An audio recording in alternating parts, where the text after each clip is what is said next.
And welcome to the first show. My name's Cory O, and this is Weather Hangouts episode number 1. Today in Weather Hangouts, we will be talking about the tropics as we watch very closely Tropical Depression 8 and 9, as 9 possibly will be affecting places like this, Tampa, possibly by Thursday, and not only bringing tropical storm force winds but possible tornadoes in north and central Florida. That is on Thursday. You see just beautiful skies as we slowly watch the sun go down.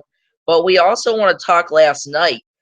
Crazy pictures coming out of Belrami, just north of Belrami, Minnesota, and Russia Township. Photo credits to Daniel Netland for that beautiful picture. Take a look at that sunset, too. I mean, wow. And this coming from Corey Hartman. This was in Gary, Minnesota last night. This was a multi-vortex tornado. Had a confirmed large and extremely dangerous tornado one point yesterday evening.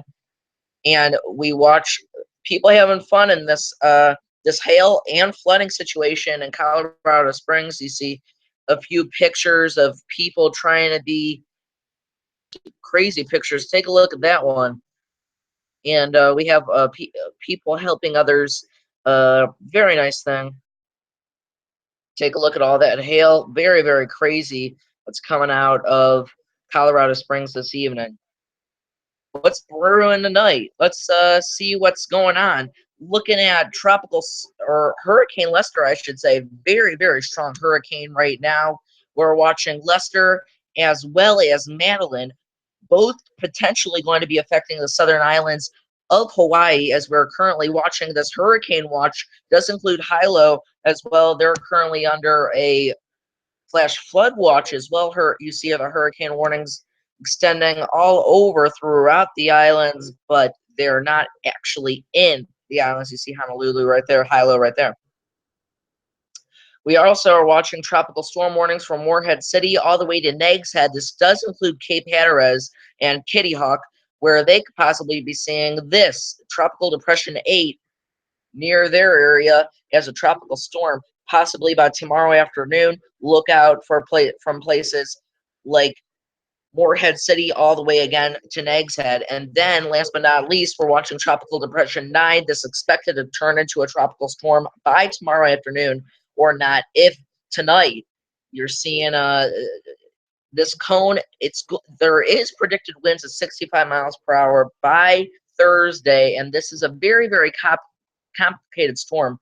I remember tracking this all last week, and then again this week, and then the week before that we were watching this as a tropical wave. But you see just explosive thunderstorm development. Wouldn't be surprised to see a few water spots again, as we did get a few of those reported in the straits, along the straits earlier today.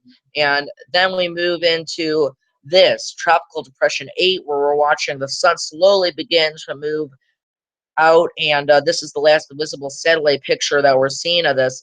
And I think this is a beautiful, complex system, but the problem is we're just not seeing the exact setup that we need, just not the right amount of wind shear.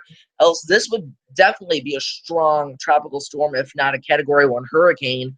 But we just do not have the wind shear, and the setup's not really exactly good for this system. But we do see a lot of these storms really begin to pop up. Definitely wouldn't be surprised to see a few water spouts of long ways off the coast. But again, taking a look all over, from Hurricane Madeline, that's currently at a Category 3 hurricane, very strong hurricane, to Hurricane Gaston. That's going to possibly be affecting those islands of the Azores. In a few days, it's a tropical storm. But we again are watching this Tropical Depression 8 as well as Tropical Depression 9, as they both will potentially be impacting the United States here very, very soon. Then we see Hurricane Lester. Both Hurricane Madeline and Hurricane Lester, will go into Hawaii again. I was showing you those earlier. And then we move a little bit closer. You get to see right here Tropical Depression number 9 and Tropical Depression number 8, as well as Hurricane Gaston. beautiful systems. We see just the nice type of system that's coming, and this is again going to slowly push this way before coming into potentially Tallahassee, as well as what we were showing you before of Tampa. And then you see it slowly push into the coast, the southeastern coast, from North Carolina all the way to Georgia. Not going to be really potentially seeing the exact right impacts for that, for a really good tropical storm to hit that area. But again, there's possibly going to be winds estimated up to 60 to 65 miles per hour as it comes through the coast of Georgia, as well as South Carolina and North Carolina. Again, the biggest impacts will be to North and Central Florida, where we could possibly be seeing not only the strong winds, but also the threat for tornadoes. And now moving into the Pacific Ocean, where we're watching the Central and the Eastern Pacific really start to light up right now. You see, we got Hurricane Madeline right here, and then we have Hurricane Lester, just the correct textbook type looking system. I'm going to go ahead and show you the visible satellite for Lester. You see that just a wide open eye, beautiful. I haven't got to check out the winds on this. I'm going to go ahead and quickly look. This is a very, very strong system that's currently in that area right now, and I just want to go ahead and see what's going on. Oh, take a look at Cinderella's castle in Disney World. Beautiful picture from there. We're going to wait for that to load, but again, watching Hurricane Madeline as well as Hurricane Lester really look the exact same. Take a look at that. Possibly, again, both affecting parts of the parts of southern islands of Hawaii, as we're going to slowly be watching that again in that area for the potential of direct impacts, since we do see that there. Going to look, going to see if I could get it there. Not cooperating with me right now, but take a look. We do have a marginal risk for severe weather tonight from South Dakota all the way to upper Michigan, where we're seeing a few storms actually popping up right now.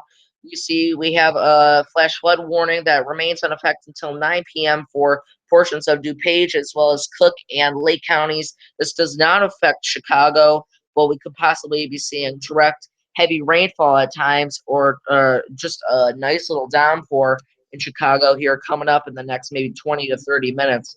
As well, we're watching a current flash flood warning for portions of DeKalb, Boone, and McHenry counties until 11 p.m., followed by Rockford for Winnebago County in Illinois until 11:15. We're already seeing up to 1.5 inches of rain have fallen, with reports of flooding beginning in the Rockford area. So definitely watching these, as they're pretty slow movers. But I want to show you what's currently going on in Minnesota, as well as portions of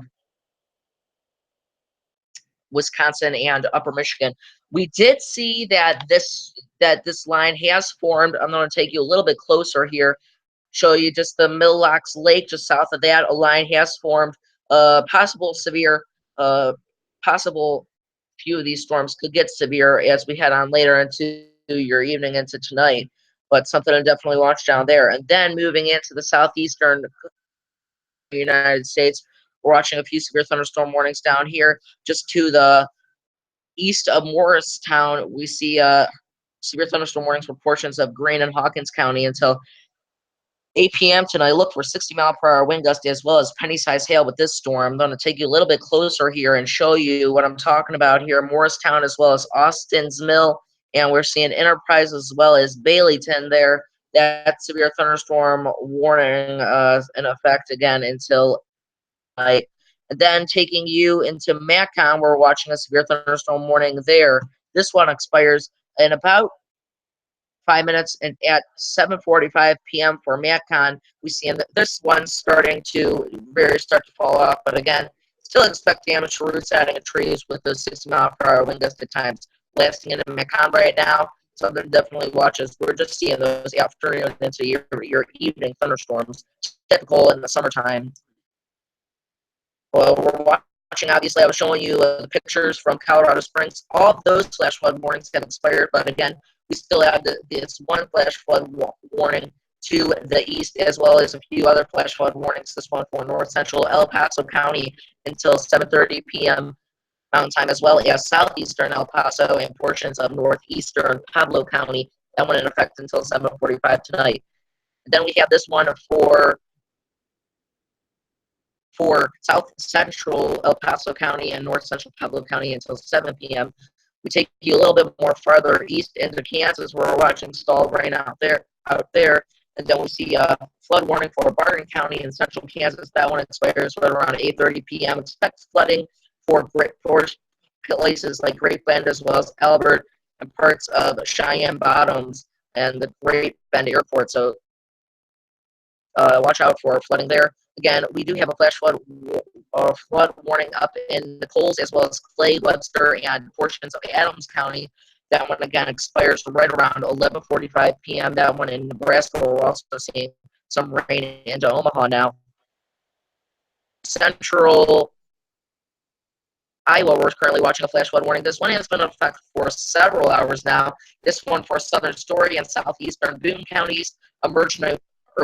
Emergency management is reporting flash flooding in the city of Imes with water over some roadways. Water was reported over Airport Road in Imes, over 3 inches of rainfall in less than 1 hour across the warned area. Look for that flash flood warning to be in effect until 11:30, but it's probably going to be canceled a little bit early as we see the rain begin to taper off. It's slowly decreasing as we head on later into the evening. And then we head into very far northeastern Missouri, where we have this very small thunderstorm warning. This one for portions of Schuyler County. Excuse me if I pronounced that wrong. That one in effect for Queen City. We see that line just slowly develop. Not very the strongest cell, but again, watch out for 60-mile-per-hour wind gusts as well as penny-sized hail. And also expect to take a short route sighting of trees.